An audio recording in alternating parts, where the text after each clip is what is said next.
Hi, I'm Ed Solomon, and welcome to the Sarah O'Connell Show. Welcome to the Sarah O'Connell Show. So, Ed Solomon, welcome to the Sarah O'Connell Show. It's an absolute delight to have you here today. How are you? Good. Thank you. Good morning. Or it's morning for me, but nice to see you. Thank you. Now, you're recently over in London. You tell me, how was your trip? I had a great time. I took my daughter there to visit my son. My son's at London School of Economics this year, and we went to visit him, and we went to tour some art schools, and so we had a really great trip. Amazing. So, you're of course a prolific screenwriter and director and producer. Many years ago, you started off doing writing, but also stand-up comedy. How did you get into that? When I was in high school, all my friends were super talented, and I didn't really have a skill that I felt made me stand out. And the only thing they weren't doing, because they were singers and actors and musicians, the only thing they weren't doing was writing. And so I decided I'm going to be the writer, and I'm going to write jokes and perform jokes because they were performing music. And it began as a desperate attempt, I honestly, for attention based in insecurity, I think.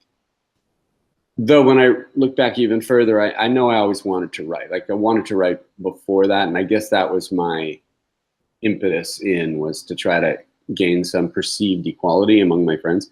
So I wrote a bunch of jokes through high school and performed them in places like the Variety Show and things like that. And then when I went to college, I went to UCLA. I um, I joined a group called the UCLA Comedy Club, where we did student stand-up comedy, and we would bring a professional headliner in. Well, one night, not at the comedy club, but one night, I was at the Comedy Store in Westwood just watching a show, and I heard that there's a comedian named Jimmy Walker. I heard he was looking for writers. So I asked him if I could write for him, and he was like, sure, son, tapped me on the head, and gave me a phone number and an address, and I mailed a bunch of jokes away that I'd written in high school, basically. And I got a check in the mail. He bought a couple of the jokes, and so then I started writing for him. So then when I was doing this stand-up at UCLA, another comedian one of the headliners would, the way the comedy club worked is would be student comics, professional headliner. We'd each do 7 minutes of material, and then the professional would do like an hour. One of the professionals was Gary Shandling, and he asked me if I'd be interested in maybe writing with him. So I started writing with him. So while I was in college, I was writing jokes, and then I started writing for a lot of different people and just telling jokes as one-offs, or sometimes I would try to punch up comedians' sets and that kind of thing. And I also wrote a lot of plays while I was in college. So my senior year, Gary Shandling introduced me to a TV producer who came to a play I wrote, and he hired me on the TV show Laverne and Shirley, which was, amazing and scary as hell and really high pressure. Yeah, because I think you're only about 21 or 22 when you got the opportunity. And then, of course, you continued to work with Gary on his own show. Yeah, I was 21. And then Gary and I stayed friends and remained in touch. And then in 1986, I think it was, or I think it was 86, maybe 87, Gary started his own show and asked me if I wanted to work on it. And I was like, yeah, for sure. So for 3 years, I worked on that show with some really funny people. We didn't know what we were doing. We were just trying to make ourselves laugh. It was really fun. And right around, and between Laverne and Shirley and Gary Shandling show, I wrote a spec script with my friend Chris Matheson, Right. Which was Bill and Ted's Excellent Adventure. And then sometime in the middle of Gary Shandling's show, Bill and Ted actually got picked up to be made. So I left the show for a bit to go do the movie, and then came back to the show after the movie, and that sort of beginnings of stuff for me. So, Bill and Ted, didn't it start off kind of as doing improv? Chris Matheson and I were in an improv group with Ryan Rowe, Mark Sandrowski, and Mark Jaffe, three incredibly nice, talented people. And the five of us were renting a theater in Hollywood for literally, I think it was $20 a night, that we'd all split. And we rented this tiny theater called the Gardner Stage, and we would not invite an audience ever. It was always just us in the stage, and we did it to just work out, to to just push ourselves comedically, and try to make ourselves laugh, to stretch. And just one random night in the, one random night, I don't even know when in the process, Chris said, hey, let's do guys that don't know anything about history studying for history. And so he called me Ted, and I called him Bill, and there was a Bob, and there was, we just screwed around doing them. And then Chris and I started just enjoying doing stuff as those characters. And we did it like for about a year back and forth, just sometimes messing around. So that was in 1983, I think. And in fact, there's a photo of me and Chris doing Bill and Ted at UCLA back in early 1983, I think it was. Might have even been late 82, but so we did Bill and Ted, messed around as them for a while, and then decided in early 84, hey, what if we put them into a movie? So we did, yeah. And so the film has since become a huge cultural phenomenon, really. People, obviously, I'm still talking to you about it, and it comes up a lot. And at the time, it was a great success too. I remember going into a video store and seeing it, and it really caught my attention at the time because they were, these two guys sat on this phone booth, and like I rented it the day it came out. And obviously after that there was a couple of animated series and a live action one too, and then a couple of years later Bill and Ted's Bogus Journey, which was at the time I believe called Bill and Ted Go to Hell. That's right. Wow, you've done your research. Yeah, Chris and I had nothing to do with the animated series and nothing to do with the TV show. Unfortunately, we wanted to, but they didn't want us involved. The sequel was called Bill and Ted Go to Hell initially, and they made us change it, which we shouldn't have done. I think Bill and Ted Go to Hell is a better title, but whatever. We had no idea that it would last this long, culturally, and we were amazed. When it first came out, it was eviscerated in the States by critics. Not so much in the UK. It didn't really get an international release. I don't know how. I think it might have gotten released in the UK, but maybe just a little, but it was much more well received in the UK, but in the US, it was just pummeled by critics. In hindsight, like people writing about it now, they write about it more fondly, but at the time, it was just they beat the crap out of it. And though they actually reviewed the sequel really well, and a lot of critics revised their estimate of the first movie during their writing of the sequel. Said things like, a lot of us wrote off the first movie as the work of idiots, and now we think, or whatever. Well, it turned out it was the work of idiots, but at least the movie wasn't so idiotic. It has a sweetness to it that I think allowed it to last, a kind of ebullience and a generosity of spirit that's particularly embodied by Alex and Keanu's performances, which is, just lovely. And I think, Chris and I have often said to each other, if the only thing we put out into the world in our entire life was be excellent to each other, that wouldn't be such a bad thing, Absolutely. So, yeah. And one thing I loved about this sequel is that a lot of films coming out at the time were kind of, there was like 7 police academies, and everything was kind of a cookie cutter formula, whereas you could have very easily just had them going to different time periods or meeting different people, but you didn't. You killed them and sent them to hell, where they had to battle the Grim Reaper, which I think was a really brave thing to do. Thank you. We actually toyed with what would have been more of a rehash initially, because one of the producers had a notion that the sequel should be Bill and Ted be an English class, and then they're going into literature now. Now they're going into books, and it really seemed to us like just time travel all over again. So they go to Dickensian London, or Dostoevsky's St. Petersburg. It's still a time travel movie again. So we briefly went down that path and then backed up and went, no. If we're going to do a sequel, we're going to push it and do something unusual. And I'm glad we did. And, it gave us license. We're trying to do a third one now. We've written one. And we have Alex and Keanu, and we have a wonderful director named Dean Paraso who did Galaxy Quest, and Steven Soderbergh is attached as a producer on the movie. We're struggling with securing financing for it because people seem to think that the the way they want to so-called. See, we don't have the right. We don't control the rights. It belongs to a studio, to MGM. So the conversation has been, MGM would like to make to reboot Bill and Ted initially, but now they're actually getting behind this new movie of ours, this third movie, which is Bill and Ted as middle-aged men, and I think they're getting behind it now, and we're in talks with a financier to work with MGM to get the money financed independently, or the movie financed with independent money. I don't have any news yet on it, but it's looking better, you know. Can you say anything about what to expect from the storyline? Have they written the song that turns humanity into a glorious utopia yet? Oh, I can tell you a little. Yeah, the answer is no, they haven't, or they've written a lot of songs. Basically, Bill and Ted, they're middle-aged. They have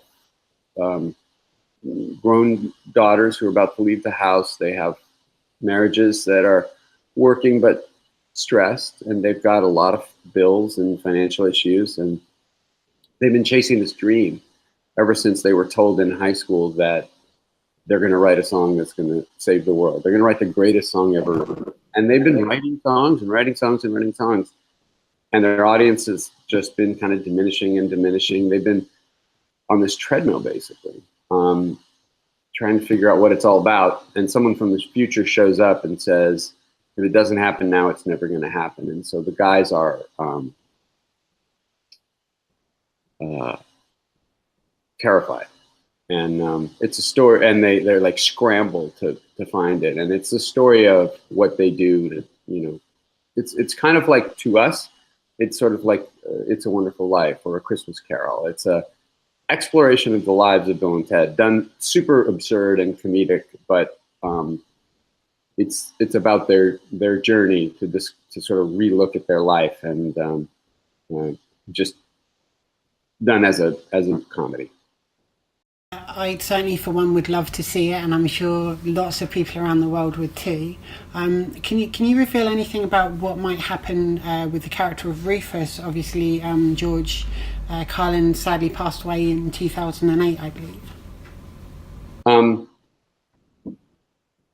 We all love George, and I miss him. He was such a good guy, and after the movie, I bumped into him a few times here and there, and he just couldn't have been kinder and friendlier. And it's a big loss, and I think we definitely deal with his absence in the movie. There's a lot, the person who shows up, the person from the future who shows up,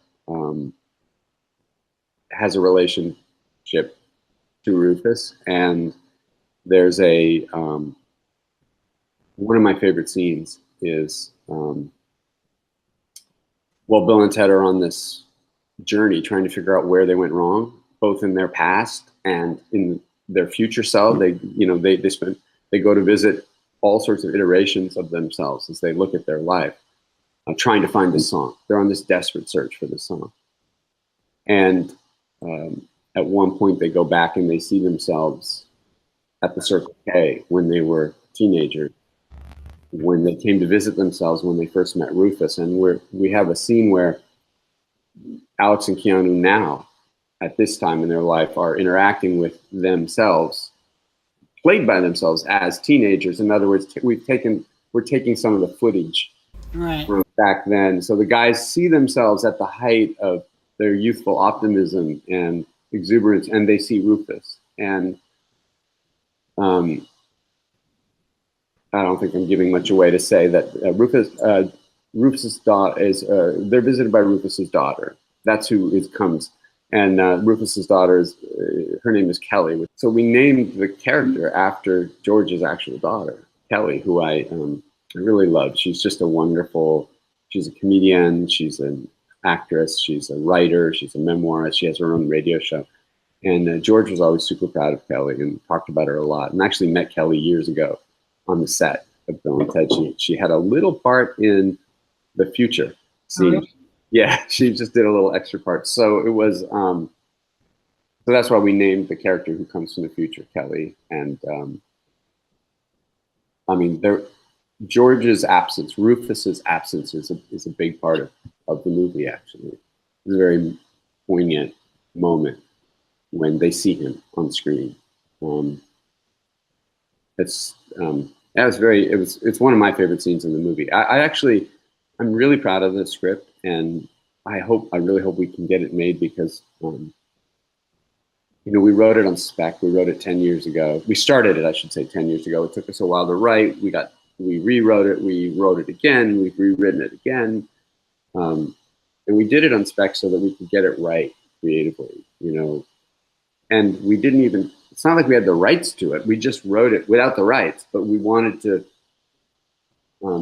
make sure that the movie we had was worth doing and was something that Alex and Keanu felt was worth doing. It was the opposite of, whatever, trying to cash in on it or something and just do a movie. It was, and we're not, because we wrote it on spec and there's only one buyer, it's not like we're in a position to even negotiate. So, it's not like it's going to be a big money thing for us. It's more a labor of love. So I really do hope it gets out there.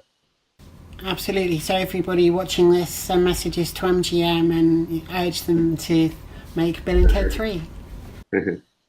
Thanks. Yeah, I would. I mean, it's looking good. It's looking better, I should say.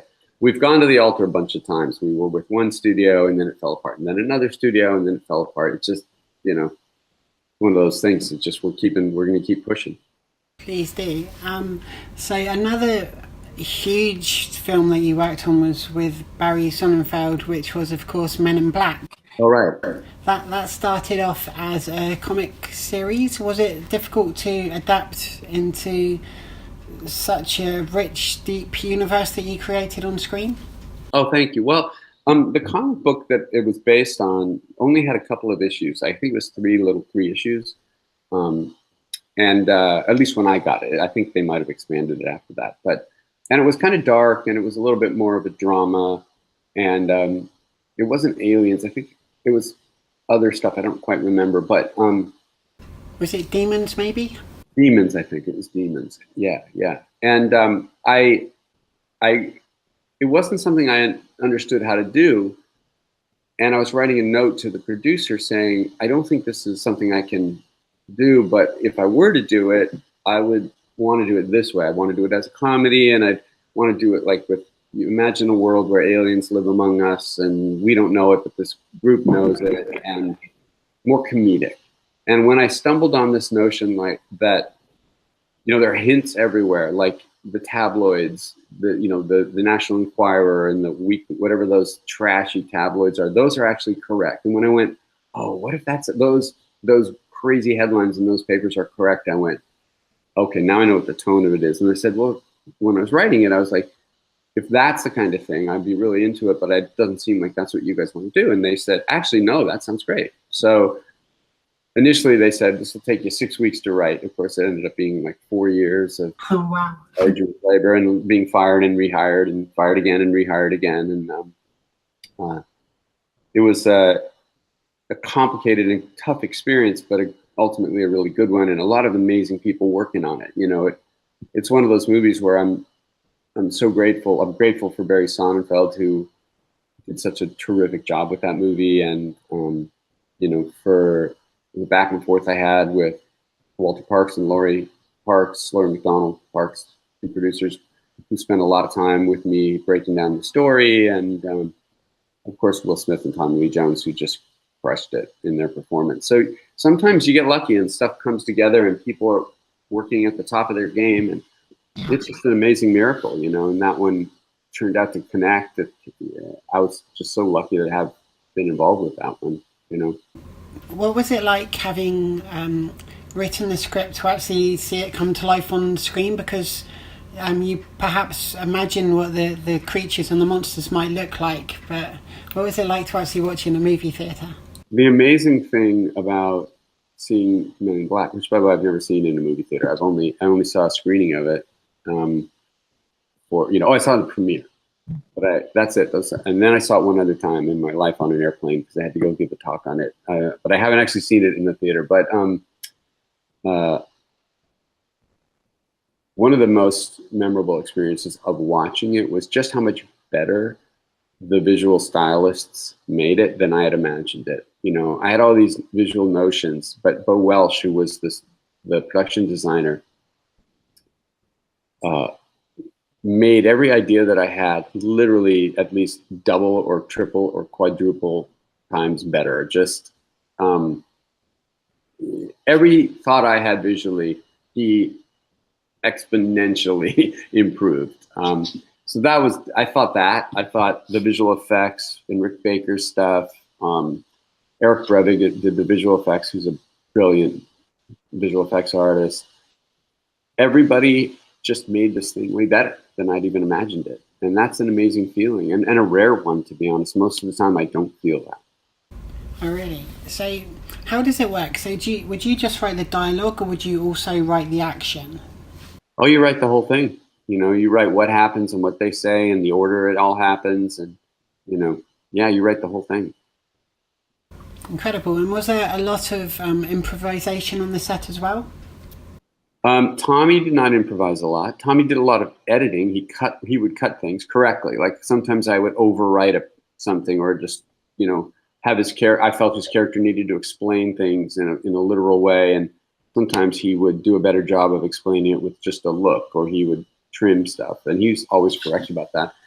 And he and I didn't really interact with him very much, but he was always correct about that. Will, it added a lot on set. Will made a lot of great ad libs. You know, there's a scene on the bus at the beginning when he's chasing this alien down, and I can't remember. I remember, you know, he lands and he says, yeah, it's raining black people in New York or something like that. And then that was an ad lib. There was an ad lib, like when he's in the police station about the treadmill, he's something like, you know, I can't remember, but, you know, there's some joke about like the other cop losing weight or something. And, you know, so Will would add in jokes that were really funny on set. I love it when an actor's in the moment and can just punch something up. It's really great. So Will added stuff. Tommy cut stuff, but it worked for both of them, you know. Did you write the script with those cast members in mind? Were they attached to the project early on? No. Actually, if you want to hold on a second, I'm going to get something for you. Hold on. So I have this up in a closet. You were asking about what do I write about it. So this is, can you see that? Yeah. Can you read it? 1993. Men in Black script. It's just a rough draft.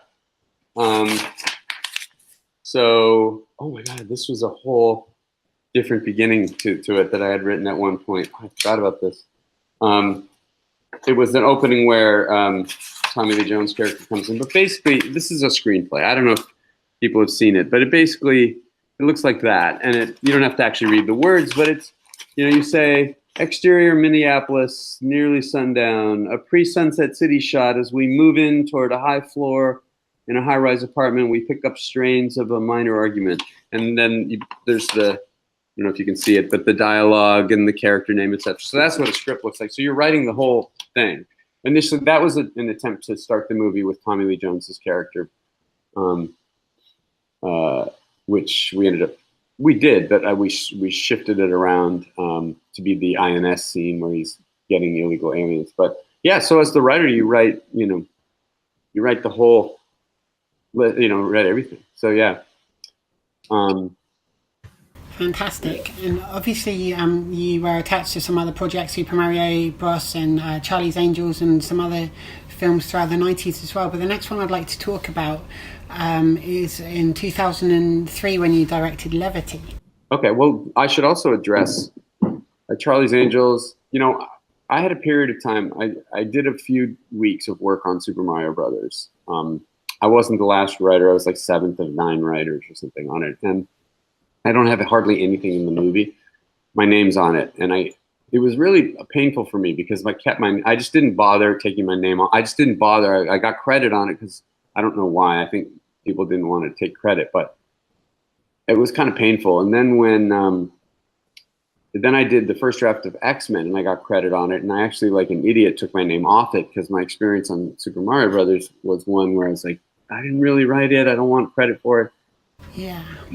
And Charlie's Angels is a movie where I didn't I know that was a big hit, and it actually was really well received critically. But in truth, I didn't really write that one either. I was first of a bunch of writers, like 18 writers. And the real work on it, a guy named Ryan Rowe did some great work. And also the main rewriting was John August, who did a wonderful job on it. I have almost nothing in that movie, even though I'm credited. So I don't really feel that Charlie's Angels or Super Mario Brothers are mine. I have hardly anything in either of them. So Levity, yeah, Levity was a movie that I'd been wanting to write during my 20s and wasn't mature enough to write. I kept starting it and stopping it, and starting it and stopping it, going, this isn't good enough, it's not good enough. And then finally when Men in Black came out, I thought maybe I have the juice or the power to get this movie made. And instead of doing another Men in Black style thing, I actually wrote this movie Levity. And it took me 4 years to get made. One of the reasons I did Super Mario Brothers was one of the producers promised me he'd help me get Levity made, and of course didn't. But yeah, so I wrote that, and then finally, it took everything I could to get it made. It was made for a very low budget, and ultimately did not succeed as a film. I mean, it was considered. I'm proud of parts of it for sure. I haven't seen it since it came out, but yeah, I don't watch anything, as you can tell, after I've seen it once or twice. I don't ever find the need to, but it was a really complicated experience and really tough. And having it not succeed with critics, it was like half and half, but that's not successful. Half people loved it and half people hated it. And, that's just a hard experience when you put so much into something like that and it doesn't work, but you learn a lot if you're able to recover from it, and I feel like I was. But it was an amazing experience with the actors, the cinematographer Roger Deakins, who just won an Oscar. Yeah. I really, really got a lot out of it, but I wish I had made other choices during the making of it. In terms of, I made a lot of choices and compromises just to get it made that I think ended up really hurting the movie. And so I take full responsibility for its lack of success. And mostly its lack of success because of its tone. It just was so melancholy, which was what I was feeling at the time of making it. And I think I really pushed it in that direction, which I think was a mistake.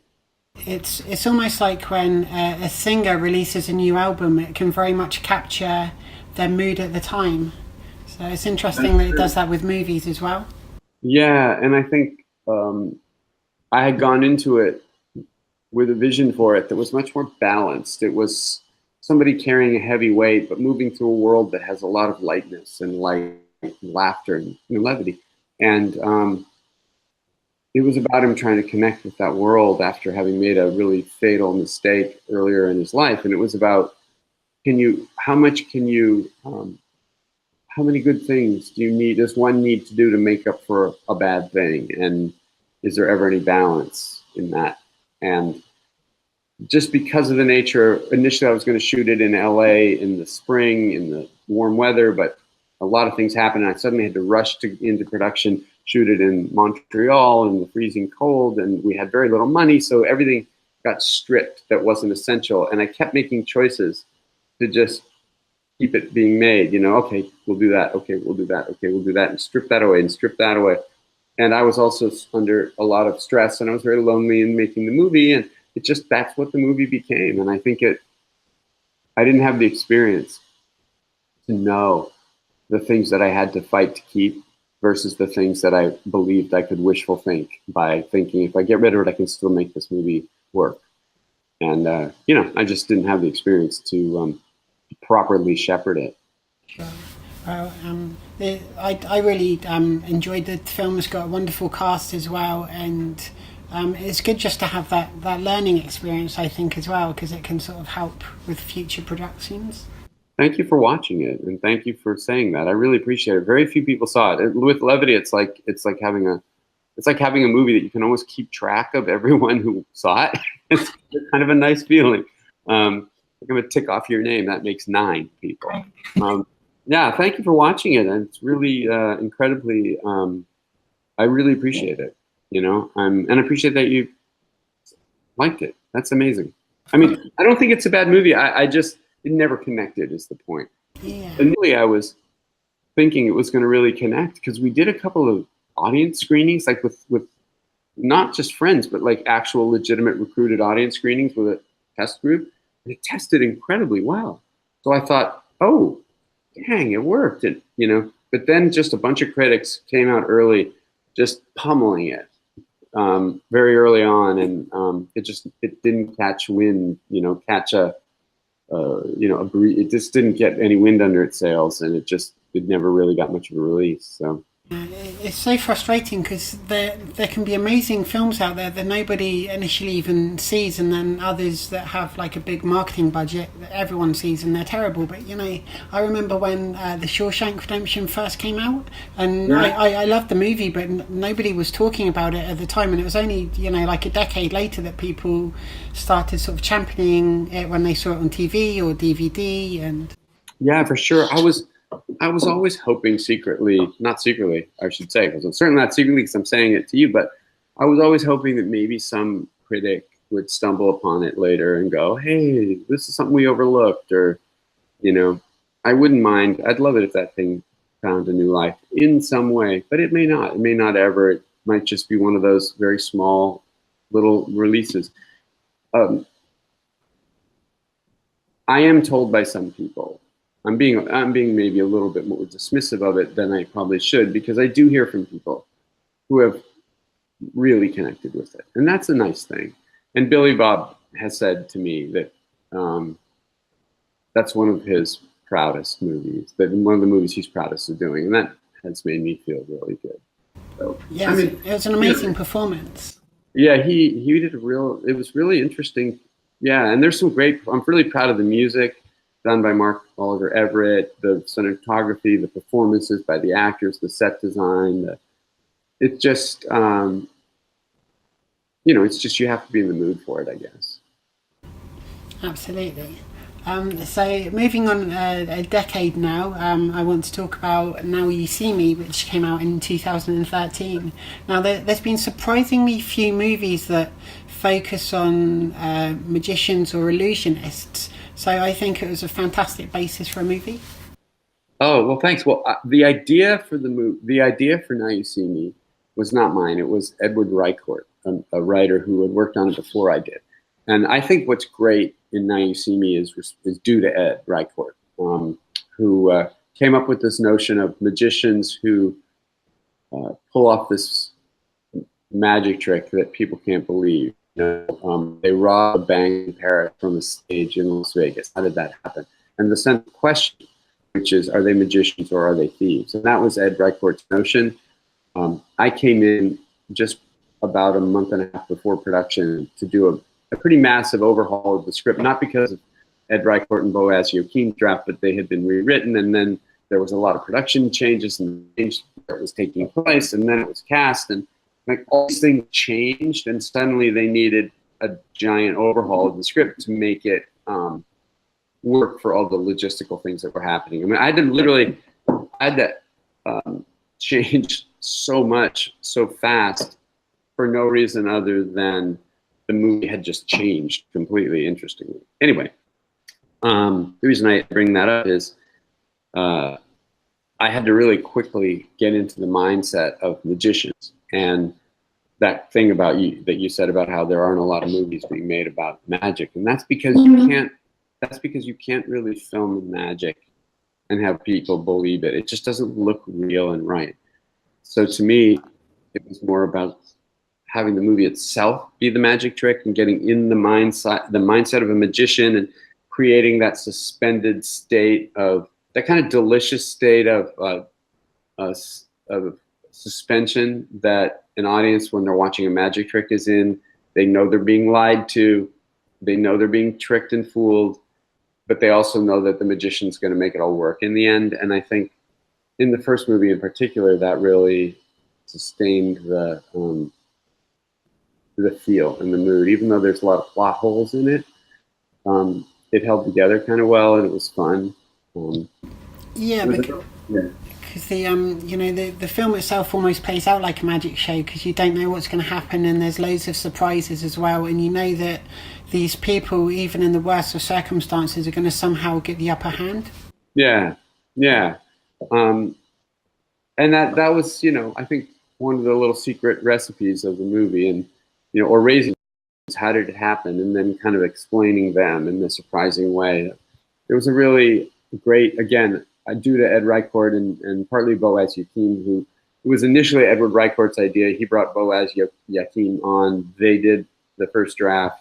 The draft was rewritten a bunch of times, not through a fault of their own. I actually never even saw their first draft until after the movie was made, and I was like, I called up Ed Reichort and I was like, dude, man, they should have shot your first draft. It was really good. But it got, just because of studio things, it just got shuffled around and changed and whatnot. Yeah. And then we did a sequel to that, which I worked on, after that. Yeah. The sequel came out in 2016 with Daniel Radcliffe, and I'm told there's also going to be a threequel. Well, I don't know if there's going to be a third one or not, to be honest. We're talking about maybe doing it as a TV show. I don't know.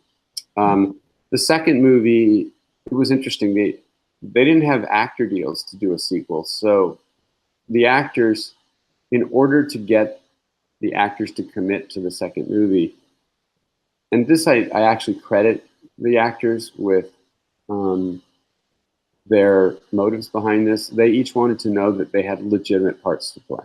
It wasn't about the money. I mean, I know they also wanted to make money on the sequel, but they each are serious about their work. I mean, this was an amazing cast. And what I liked about working with them is a lot of times when you as a writer run your scenes through the notes process, the scenes don't always end up better on the other end when you're going through certain types of notes.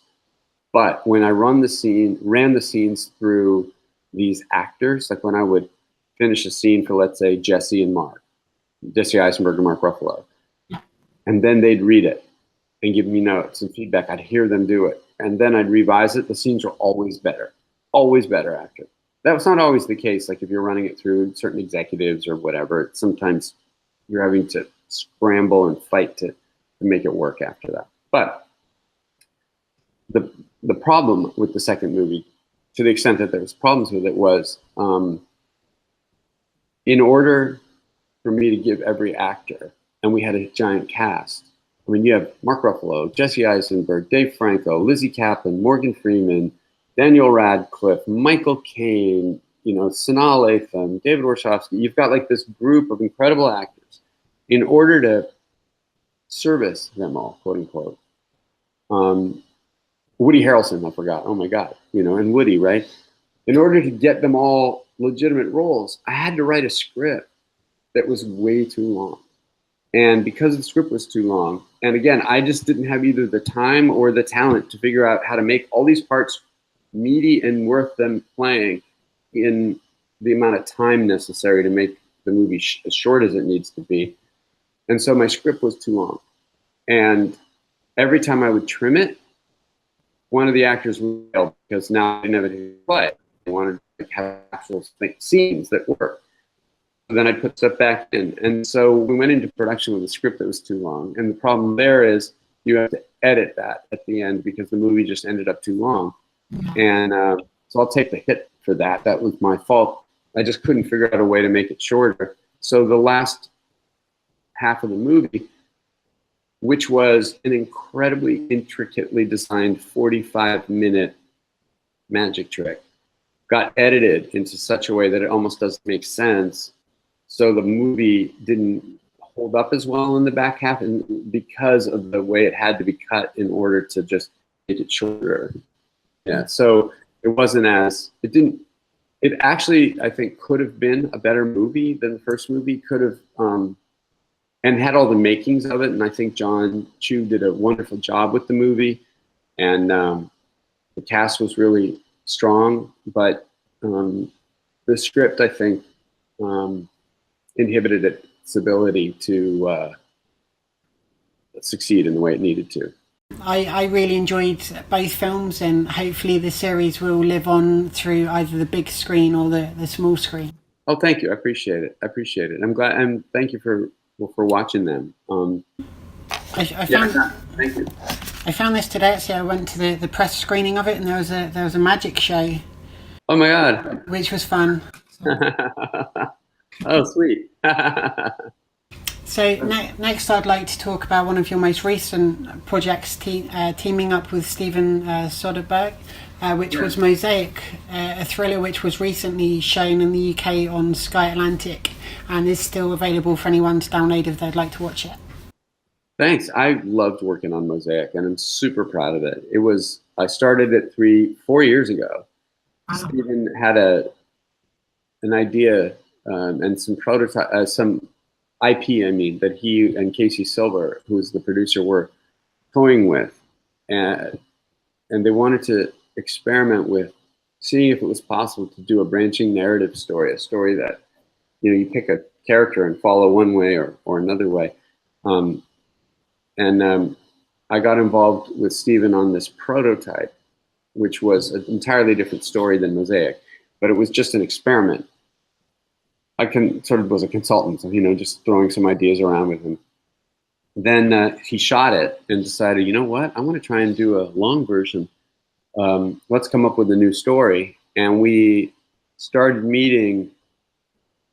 Well, the first meeting on the prototype was November of 2013. And in November of 14, he said, let's do this. Let's do a bigger version.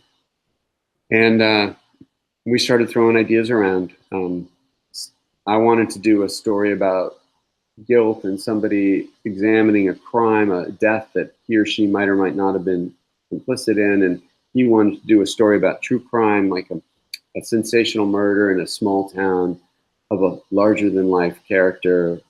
And we sort of melded that. I went off and thought about it and came back. We built the story around Olivia Lake, who's Sharon Stone's character, and this murder that happened, and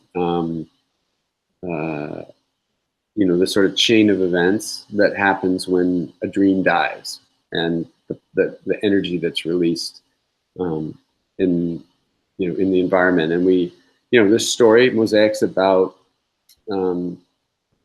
this murder case being reopened when a few years after the murder, where a person went to jail for this murder, a hand emerges in the thaw, in the melt off, her hand emerges and it reopens the case. And it was really an incredible experience working on on that show. I don't even know what to call it. That's the other thing. That's one of the reasons it was so amazing for me. I don't know what it is. I don't call it. It's not a show. It's not a movie. I guess now that it's out, it's an app. I'm going to pick up my phone here because you can see, here's my phone. It's the app. You can watch it. It says Mosaic, Steven Soderbergh. It comes up. This map shows up on your screen, and you can, in the app version, which I don't know if is available in the UK, and then the show starts, and you can watch it. And then when you get to, let's see if I can do this from here. When you, he was apparently cool. I'm going to scroll to the end. Because for the first time in 24 years. Let me get way to the end, sorry. We're just about to have a toast. You want a drink? Oh, yeah. Hey, not too much. He's driving. Oh, one drink's not going to make a difference. I'm from Minnesota. I think I know what that means. I'm sure you do. Just don't let the Hulk out.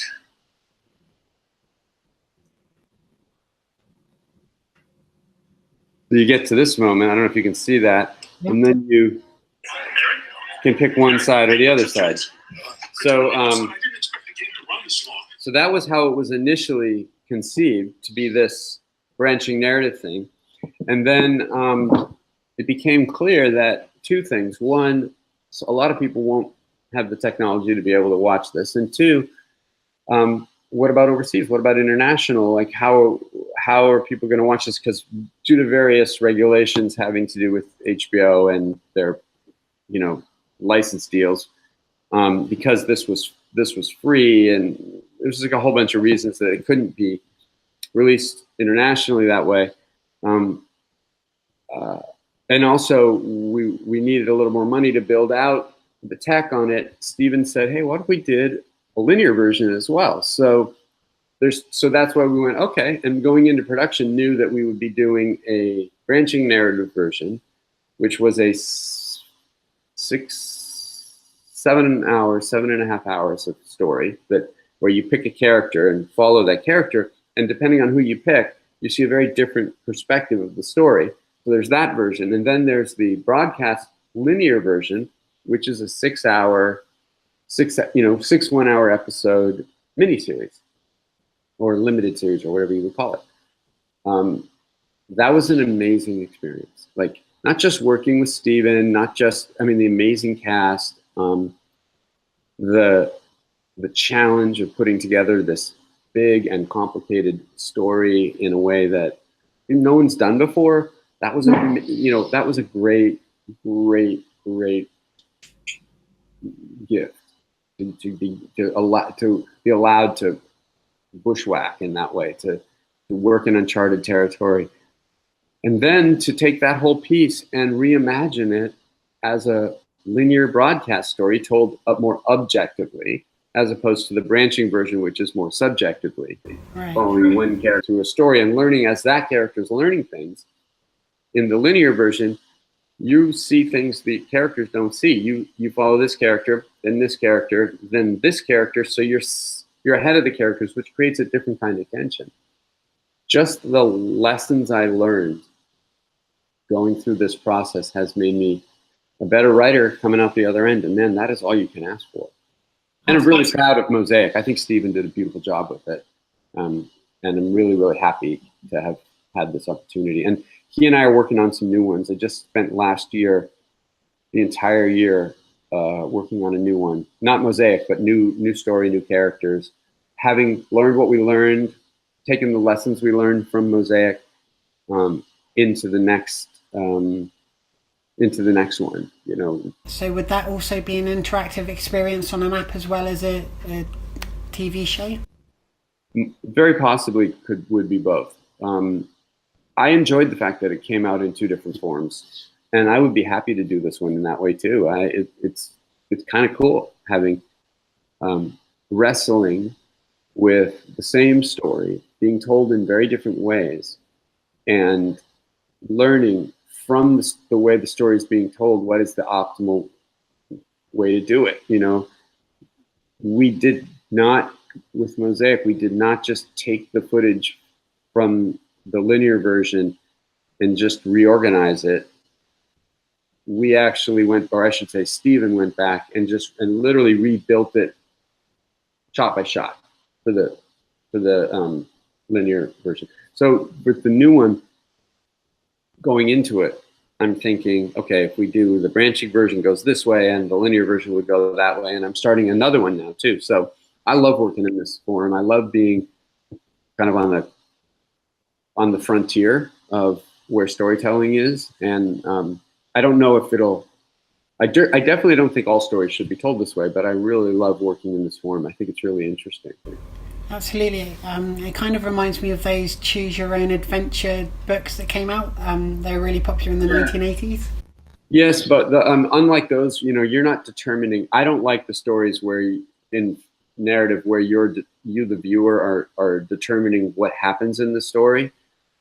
I still like being in charge of telling you a story, and I don't want you to be doing my job for me. I want to be telling you a story, and I want the act of you analyzing and choosing and taking action, questioning, choosing, taking action. I want that to enhance the storytelling experience and not be a chore.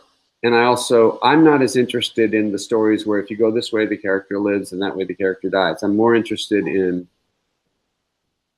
exploring the nature of subjectivity and how if you view a series of events from here, it's very different than viewing the same series of events from here. And everyone's own personal narrative is so rich and different than everyone else's personal narrative and we intersect with people in our lives. And, one character is the protagonist of their own story, and maybe there's a little bit player moving across like that. Well, in this person's life, they're the central character, their story. And so I'm really interested right now in exploring that idea. And I think this branching narrative form allows that more. Absolutely, and I think it breathes more life into the story as well, and it means you can go back and revisit and experience things in new ways a second time. Is there an order you'd suggest people, if they've not seen or experienced Mosaic yet, would you recommend starting with the TV show or with the app? Well, it's a good question.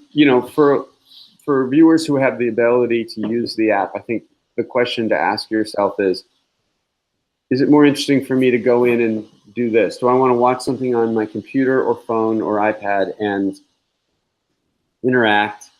Or would I rather just sit back and have a story told to me? And if you're on the latter group, I'd say watch the broadcast version.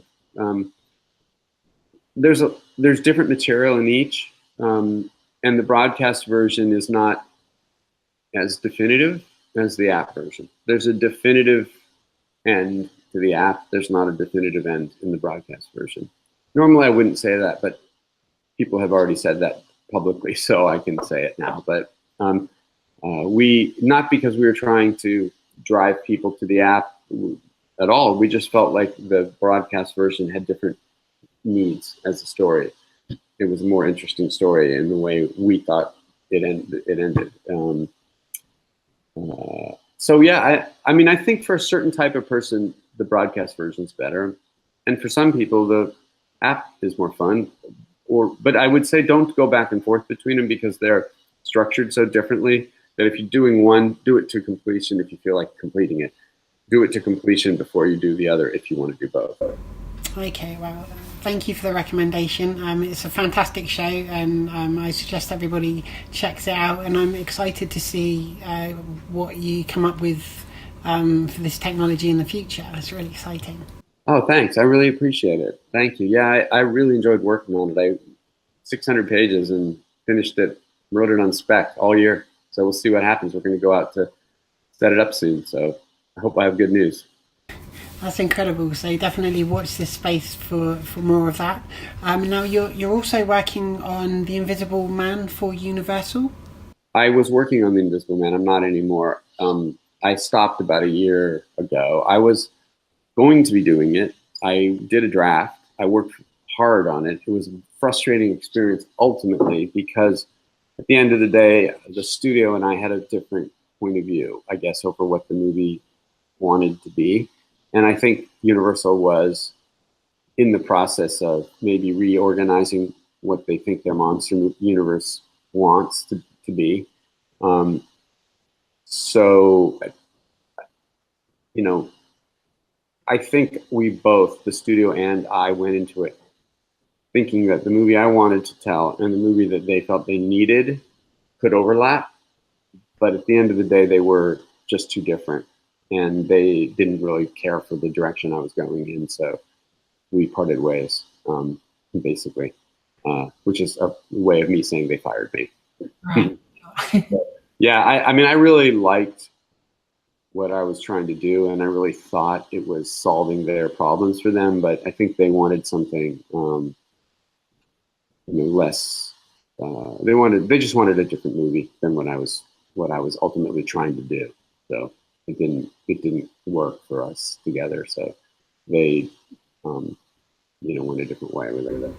Because I get the sense, I've seen the recent reboot of The Mummy with Tom Cruise, and I get the sense they want to create like a universe now, almost like a Marvel universe, but with the werewolf. Yeah, they were trying to do that, which one of the things that was exciting to me about doing the monster movie was to do a real monster movie, and I also really loved the idea that they all had their own inner psychologies that you could build a story around, and I think they tried to take a very big bite and create this giant unified universe. And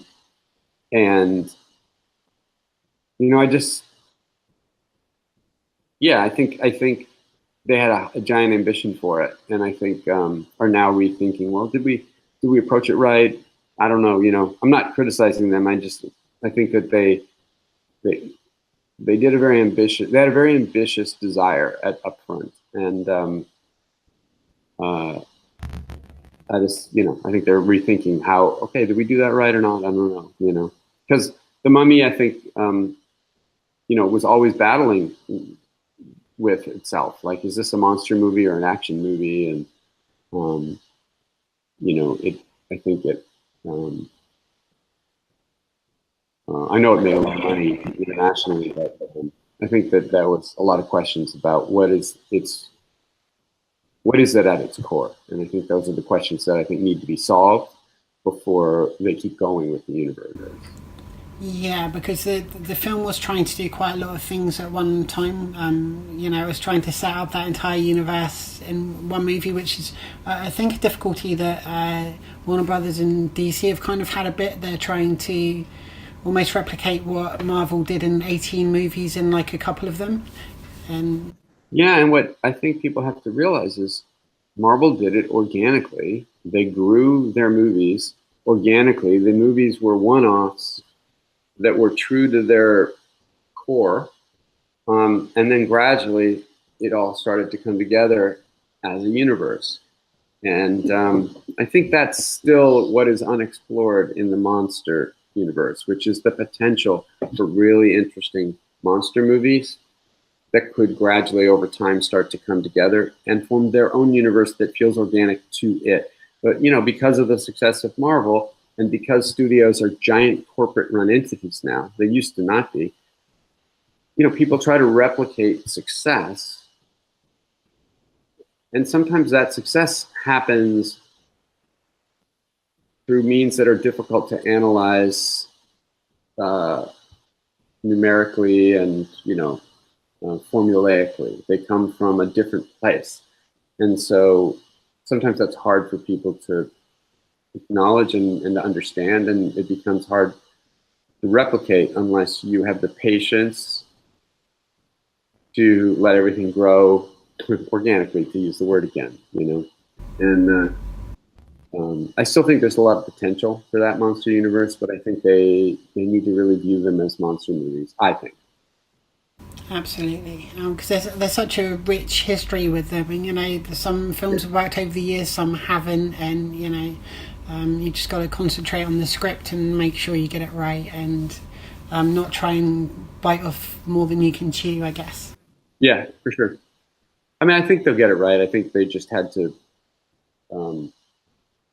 They just have to like figure out what they need, and want stuff and how to get there. Exactly. So, with all the projects you've worked on over the years, do you have a few tips you could give to any sort of budding screenwriters that have sort of helped you out over the years? You can never be the expert on what someone else wants and what the world is looking for and what a buyer is looking for or an audience wants to see, but you are the world's foremost authority on what you love and what makes you excited, what makes you tick creatively. And if you're unsure of where to go with something that you're trying to work on and write, your safest bet is on the horse you rode in on, which is you and your inner passion or interest in the thing you're writing. Meaning, if you're going to be a writer, you're going to be in it for the long haul, and you're going to write countless things that are just going to go through you. And when you start second guessing what you think people want and start writing toward that, you're going to lose track of that. But if you're just writing stuff you like and that's interesting to you, that stuff will just keep coming through you and keep coming through you, and gradually other people will connect with it, as long as you have the patience to stay with it. And here's the tricky part, the ability to keep growing your ability to judge what you're doing and make it better and optimize it. In other words, you create a lot of stuff as a writer, And I don't care how much talent you have, you can be the most talented person in the world, but if you don't come up with an effective strategy to objectively view your work and recognize when it's working and not working and how to fix it and how to let it come out of you and then not be perfect and then look at it and help it get better and know, and keep working your work, all the talent in the world isn't going to do it for you. So you got to really develop those skills too. Good luck. I mean, good luck. That's fantastic advice. And finally, have you got any messages for people watching the Sarah O'Connell show all around the world, and of course your fans? Well, to the people watching the Sarah O'Connell show, thank you for making it this far into this interview, and thank you for if you're still watching, thank you for that. What an amazing thing! Thank you for spending the time with me on this. And I don't think I really have fans myself, but if I do, if there's one out there somewhere, God bless you and thank you, whoever you are, wherever you are. It's the person that watched Levity. Yeah, well, that's you, and thank you. Really appreciate it. Thanks for having me on. I really appreciate you're taking this time with me. Thank you. I really appreciate your time too, and thank you for the amazing movies which I grew up loving, and many of which still hold a special place in my heart too. Thank you. I really appreciate it. Thank you, and thanks for everyone at home. Please be sure to share, subscribe, give the video a big thumbs up, and I'll see you all again soon for another episode of the Sarah O'Connell Show. Bye. See you later.